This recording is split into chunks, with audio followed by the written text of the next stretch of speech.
I love video games, and the one thing they do the best is franchises. Every new Final Fantasy is a spectacle, every new Zelda game is a real adventure, and every new Pokémon is just a little bit more disappointing than the last one.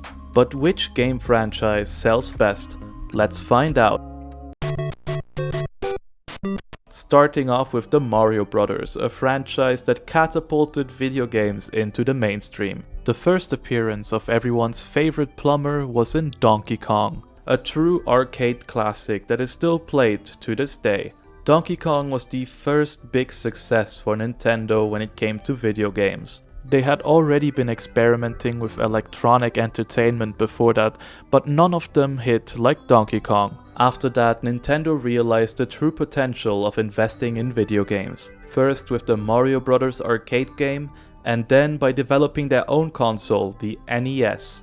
And with that console came Super Mario Bros., one of the most successful video games in history. The famous plumbers became Nintendo's best cash cow, which is why they started putting them into everything they produced. Mario himself was in their tennis game, in their golf game, in their pinball game, even on some of the Game & Watches. Nintendo really put that character into everything, and then later on created whole new spin-off franchises. There are so many, in fact, we ended up separating them from the mainline games on this chart race. Every single mainline Mario game was an absolute banger. Super Mario Bros. 1, 2, 3 and 4 were all in the best-selling video games of that time.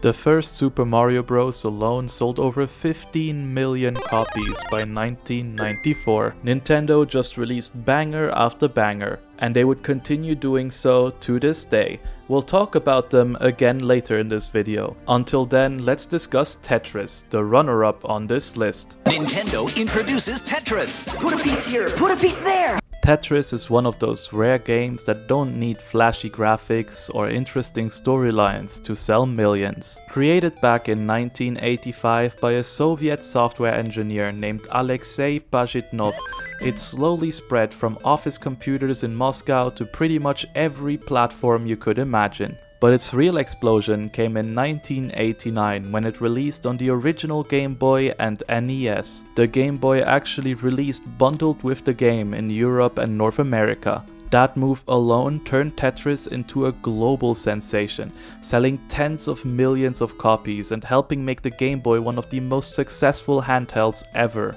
By the mid to late 90s, it was hard to meet anyone who had never heard of Tetris before. The game had official releases on nearly every console available, from the NES to the SNES, the PlayStation and the Nintendo 64. Even the arcade and PC versions kept selling, with new variants appearing every couple of years. In 1996, Pajitnov finally regained the rights to his creation, and together with Hank Rogers, founded the Tetris Company to manage and license it properly.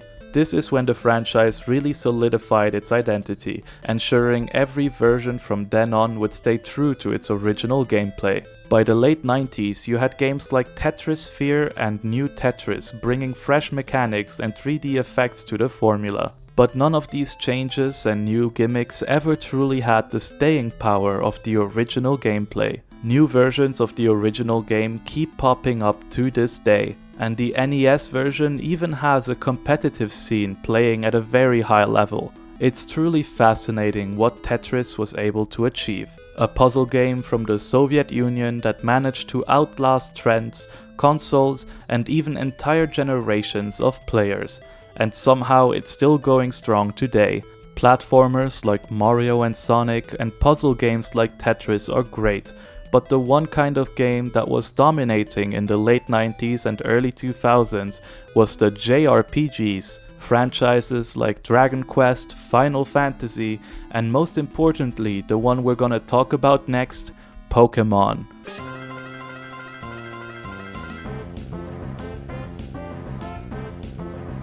The first few Pokémon games, also referred to as Gen 1, were released in 1996 in Japan, and then later on in 1998, Blue and Yellow also released internationally. Saying that Pokémon was a hit is an understatement.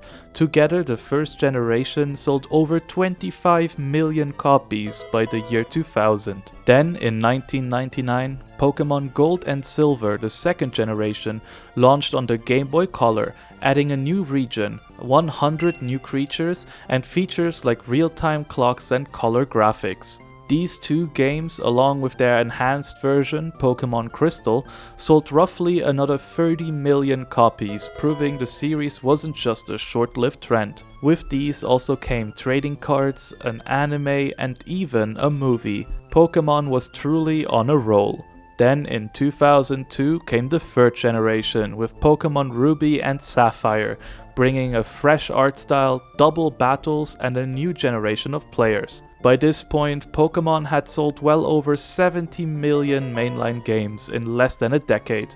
No feat any other franchise had managed in such a short time. The franchise extended much further than just the video games, and today it has become the highest grossing media franchise in the world. Many people consider the early 2000s the golden era of Pokémon. Especially the second and third generation have tons of fan games built on top of them. At this point, it really seemed like Mario and Pokémon couldn't be beat. But soon things would change once the iPhone was released. That's because Tetris for iPhone actually managed to sell over 100 million copies in the App Store. Yes, those were 100 million paid downloads. But instead of talking about Tetris again, let's take a look at something more interesting.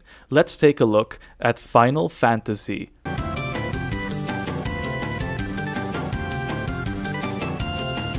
It is rumored that Final Fantasy began in 1987 as a last-ditch effort for the company to sell a successful game, otherwise they would have had to go bankrupt. Some sources claim that the company only had enough money for one more big game release, while others say that that was not the case at all. But whether it's true or not, today Final Fantasy has become the flagship franchise for the company. The games were always extremely popular in Japan, but their biggest breakthrough in the international market came with Final Fantasy VII in 1997.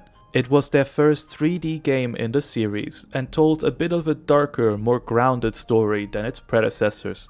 It was cinematic, emotional, and visually groundbreaking for its time, as it sold over 14 million copies globally. To this day, many people consider it the best video game ever made. After this massive success, their upcoming games also all dominated on their respective platforms. While there were already many mainline games and Square was continuing to release a new one every couple of years, they didn't hold back on the spin-offs either. You had Final Fantasy Tactics on the Game Boy and DS, the action RPG Final Fantasy Crisis Core and the arena battler Final Fantasy Dissidia on the PSP, Dirge of Cerberus on the PS2, Crystal Chronicles on the GameCube, even a somewhat weird card battling Chocobo game on the DS. And we didn't even include the Kingdom Hearts games, which feature various spells and characters from the original Final Fantasy titles. The company really went all out and tried to milk their franchise as much as they could. But the surprising thing is that every single one of these games was extremely competent at what it did. By 2006, Final Fantasy had sold over 100 million copies worldwide. A truly impressive feat. Right below Final Fantasy, you'd find GTA and Need for Speed, both battling for the spot as the 5th place on this list. Need for Speed was an absolute powerhouse in the 2000s. It was by far the best-selling racing game series of its time, and it was incredibly good at attracting its target demographic of teenage boys. The music, the visuals, the dialogue, everything was just so edgy. But gosh darn it, those were some good games. The mid-2000s are often considered Need for Speed's golden age, as games like Underground, Most Wanted, and Undercover were all releasing around that time. But by the late 2000s, as the franchise was being developed by various different studios, it seemed like it was going through a bit of an identity crisis. They unfortunately never fully recovered from that, and the last game that many fans consider one of the best is the reboot of Need for Speed Hot Pursuit in 2010. By 2009, the franchise sold over 100 million copies as well, but Grand Theft Auto was overtaking them slowly but surely.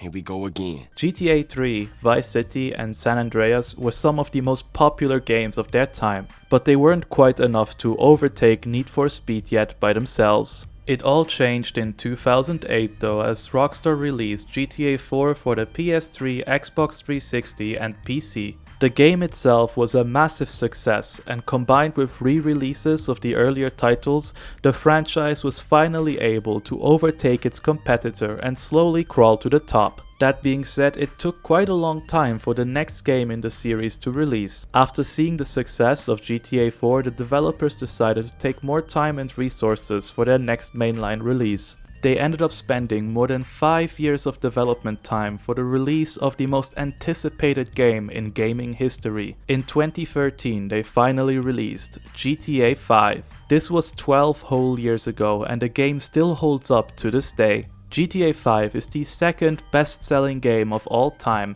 selling over 215 million copies worldwide, meaning that the game's sales by themselves are already higher than many of the franchises featured on this list. A truly crazy feat. By the mid-2010s, a different franchise was also slowly crawling up the list. Let's take a look at Call of Duty.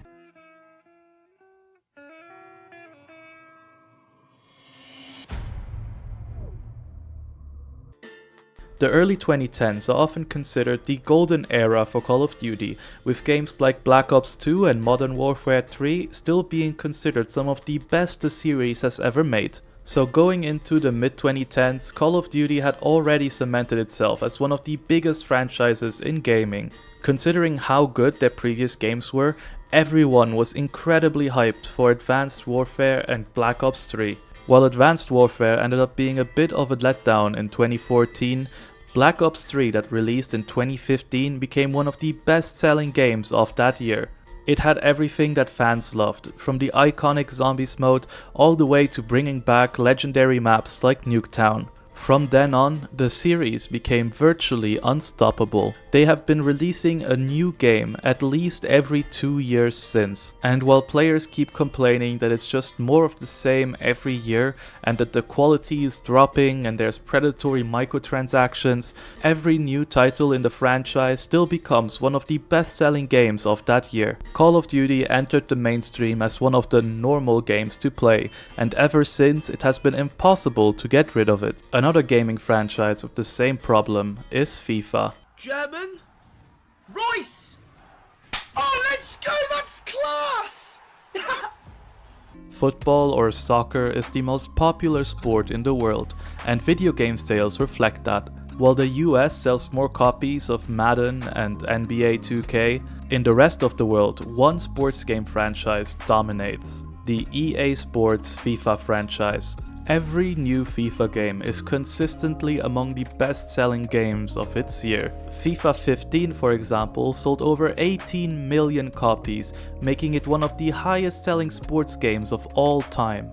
That being said, you almost never hear any praise towards the franchise. Whenever you hear anyone talk about the games, it's usually about how they never change, they're just the same thing over and over again every year, and how frustrating the microtransactions are. But that's because people who play FIFA usually don't really talk about video games. It's become the default game to own if you own any console at home. It's almost impossible to find a family home outside of the US with a console and no FIFA games. It's a very safe franchise for kids to play, while also being entertaining for adults who are not really into video games, and being extremely easy to pick up for new players to just quickly hop into a game. And let's be honest here for a second, even though the gameplay barely changes with every new iteration, it's just fun. It doesn't have to change. Recently, the franchise has actually changed its name from FIFA to just FC. The core cause for this is that the licensing agreement between EA and FIFA, the actual organization,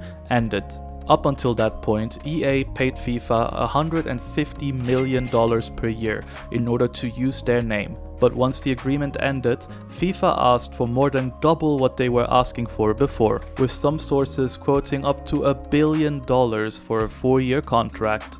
This was simply too much for EA, and they decided that they don't need the name to continue. So instead, today, the series is just called FC, which is short for Football Club. Most of the game series on this list end up here because they have a new game coming out every year or couple of years. There's a few exceptions, like GTA and The Legend of Zelda, but for the most part, that's the case. But one franchise that landed on here almost entirely because of a single game is Minecraft. So we want to make one of these. A hoe.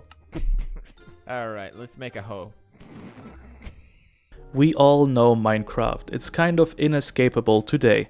And that is for a good reason. It's a really fantastic game that's available at a low price point, and you can play it on almost every device you can imagine. Minecraft itself has sold over 350 million copies to this day, but it's not the only game in the franchise. It's just that the other games didn't quite do so well. In 2015, Microsoft worked with Telltale to release Minecraft Story Mode, a sort of narrative, choose-your-own-adventure style game. Then in 2019, they released Minecraft Earth for mobile. It's a sort of augmented reality, geolocation-based game, kind of like Pokémon Go as well. The game had virtually no success, and this is actually the first time I'm hearing of it while researching for this video. Then in 2020, they released Minecraft Dungeons along with an arcade cabinet and trading cards. It's a sort of dungeon crawling action-adventure spin-off, kind of like Diablo a little bit. And then most recently in 2023, they released Minecraft Legends, a sort of toddler's first real-time strategy game. According to people who have actually played this game, it is not very good. While Story Mode and Dungeons actually found some success, their official sales numbers are not available anywhere. But even if we go by total player count instead, their sales still pale in comparison to the main game. Minecraft is just such a juggernaut that a single game can catapult the whole franchise above a majority of every other gaming franchise ever made. Before we get to the end of this, let's take a quick look at Mario Kart, a franchise that has remained on this list ever since it first appeared, even though it's a spin-off of Super Mario Bros.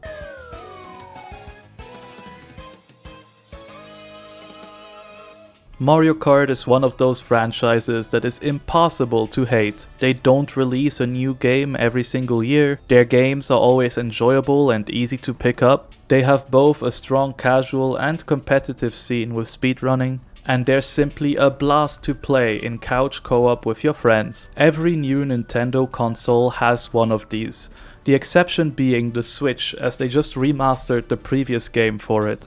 But turns out that this was a genius move because Mario Kart 8 Deluxe is the best-selling game in the franchise, selling over 70 million copies by itself, with Mario Kart Wii being the second best, selling over 37 million copies. Mario Kart is by far the most popular spin-off franchise for Mario, but they have so many more than just that. For example, you have all the Mario sports games, you have Mario Party, Super Smash Bros. Arguably, and even games like Super Mario Maker, which don't really fit any specific franchise. Together, every single Super Mario franchise has a combined sales number of close to 1 billion units. Just a truly crazy number. If combined, no other franchise will even get close to Mario anytime soon. But the second place spot is still up for grabs. Currently, Call of Duty holds that position with over 500 million sales, but both Pokémon and GTA are not very far from it.